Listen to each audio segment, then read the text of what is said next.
Hello everyone, I'm Alicia. Welcome back to part 2 of my wire ring tutorial. In part 1, I showed you how to make these wire rings with a large bead. If you didn't see part 1, please go back and watch it, because in that tutorial I talk a lot about the kind of wire I'm using, and I also talked about some other things that I won't be talking about in this video.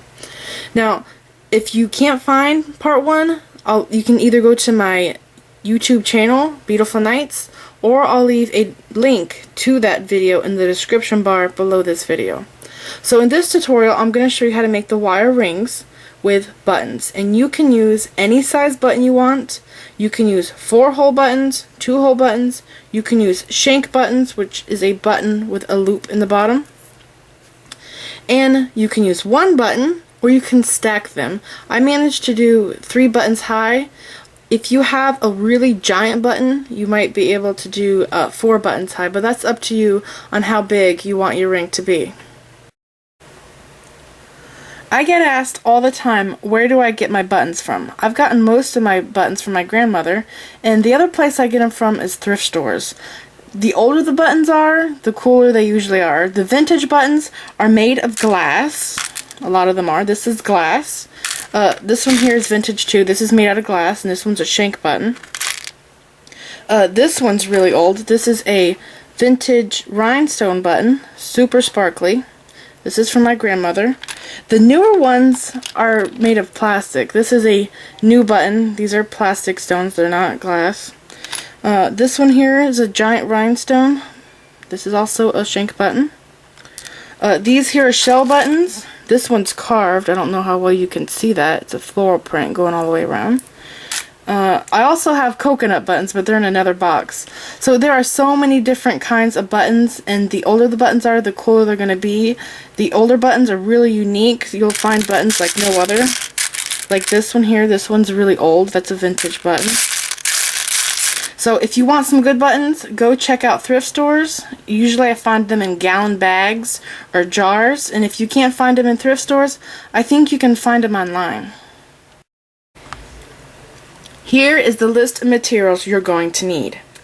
You're going to need 18 inches of 20 gauge wire. If you wear a ring or need to make a ring bigger than a size 10, you will need 20 inches of 20 gauge wire. This is tarnish resistant craft wire. You can use this wire, but I'm going to use this aluminum wire. A great thing about this aluminum wire is it will not mar your wire cutters. You're going to need 1 to 3 buttons. If you have a really giant button and a really tiny button, you probably could do 4 to 5 buttons, but I usually do 1 to 3 buttons. So these are the buttons that I like. They fit really good together. I play around and stack them to see how they look. And that's what I got. That's what I'm going to use. You're going to need a ring mandrel. You're going to need a nylon hammer. This side's nylon, this side is rubber. You're going to need chain nose pliers, and you're going to need wire cutters. I cut my 18 inches of wire, and now I have to find the center of it. I'm going to put these ends together, fold that, and find the center, and the center is about right here. So right there's the center. I'm going to bend this kind of, not right in half, but just like this. And now I'm going to pick up my buttons from the smallest to the biggest. So through the top of my buttons, I'm going to go a wire in each hole. Slide this down, just like this. I'm going to pick up another button, going into the top. Slide this down, pick up my last, wire in each hole, bring this down, and this is what this looks like now.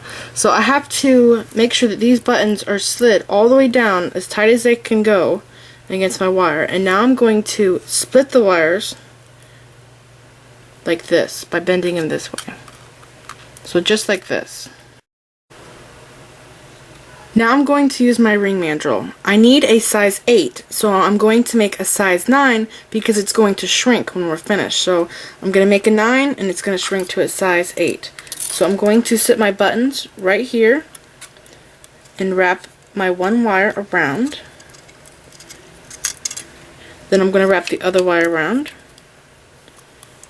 just like this, pull it. Now we have a top wire and a bottom wire. You have to make sure that this wire stays in the top and this one stays in the bottom, because if you don't, they're going to start getting crossed and our ring band won't stay flat like that ring. So this one's on the top, so I'm going to wrap it around again. I'm going to wrap this one around again on the bottom.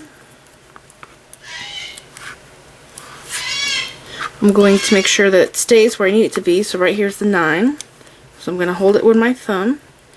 I need to push these wires together. Make sure they go underneath this button. Just like that. Pull these wires. It's still on the 10.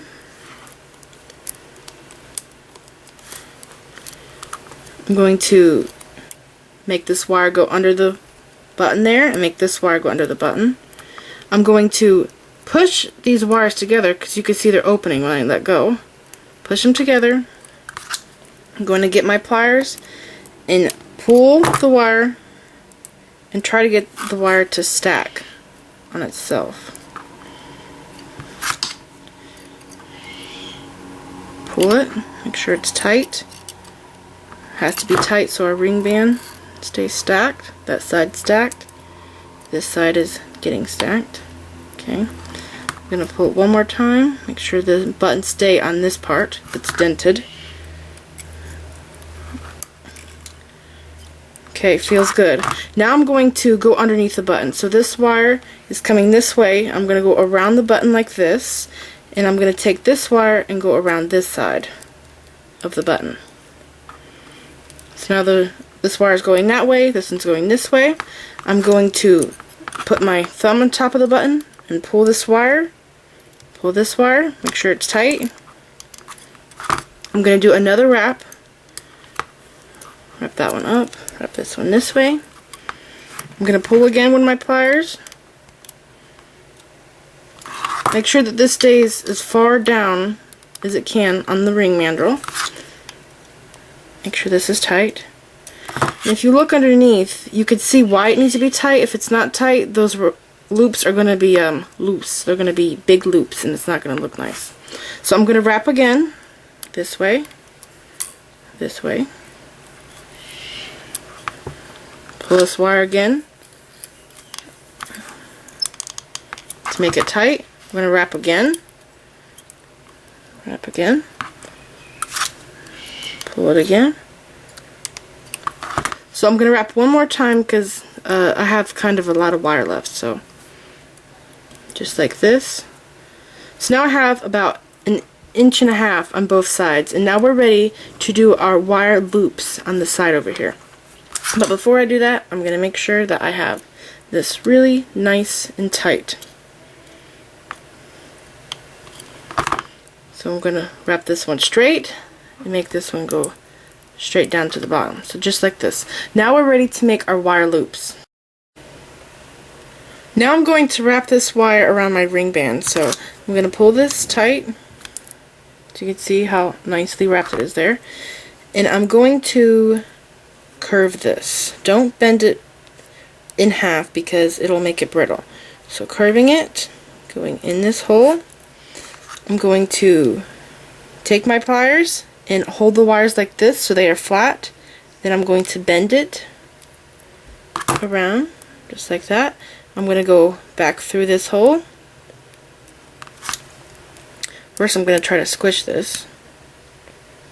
Okay, now I'm going to go back through this hole, bend this wire.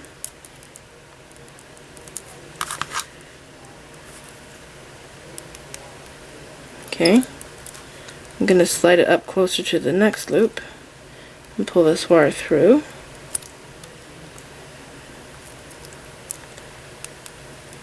Just like this. Let's slide this one closer. And do another wrap.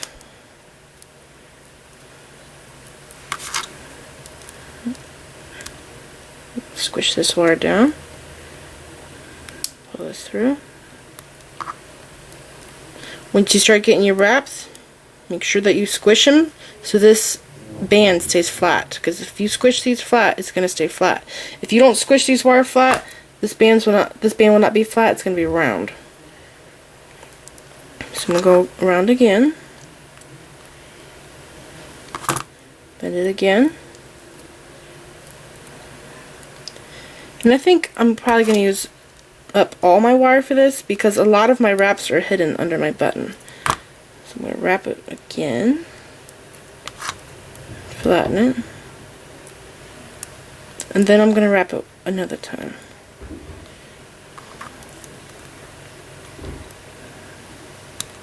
Okay, so the end of my wire is right where I want it to be. Right in the center of my ring band. So you can see it's right there in the middle. Some people like to put it up top and do it that way so it doesn't poke them in the finger, but that way, for me, it snags my clothes. But if you can do it that way and you're fine with it, go ahead. Some people say that it does poke them in the finger, but I haven't had that issue yet, so it's up to you and how you want to do it. Okay, so that's pressed down. I'm gonna push these loops closer to my button so not look like that. Now I'm gonna flip over and do this side. So this wire is coming up a little bit here, so I'm going to pull it. I'm going to bend this wire so I can wrap it. Push it through here. I'm going to hold my ring band with my chain nose pliers and fold this wire. Bring it up. Fold it again.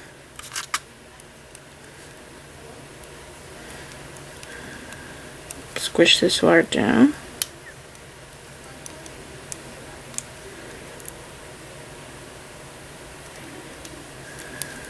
Go in.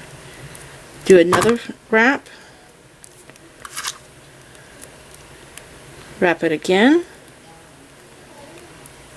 Again.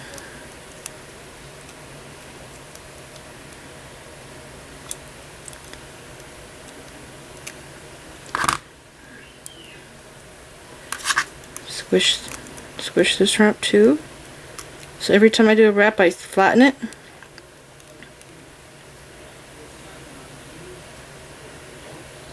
So this one here is a little too short, so I'm going to have to cut it. So I'm going to lift it back up, and I'm going to put my fingers over this so the wire doesn't fly, and I'm going to cut it right in the middle where it's going to sit in the center of my ring band. And fold this wire down. Squish it. Alright, so now we have both sides of our ring done, and we are ready to hammer it. Make sure that it's smooth on the inside and that it's not going to poke you. Now we are ready to hammer our ring. I did notice that my ring actually isn't a size 8, it's a 9, I guess because this is so flashy and my light's right above the camera that I couldn't see it, and it went a size bigger when I was playing with it. So that's fine, I can work my bigger fingers. Anyways, now I'm going to harden the wire and bring these wires closer together. So I'm going to push this down as far as it goes, and I'm going to hammer all around the sides of my ring.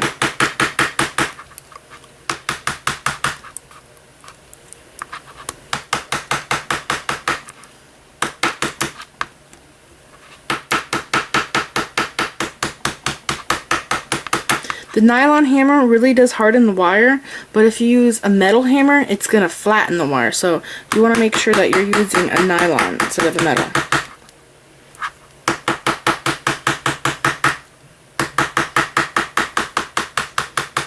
Okay, that should be good enough. Again, make sure this is pushed down. And now I'm going to hammer it like this and try to bring our wires closer together.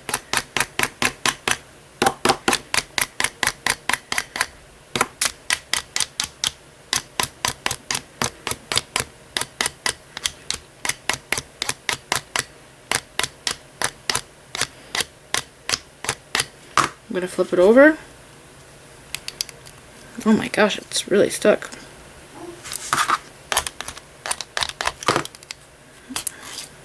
Flip it over and hammer this way.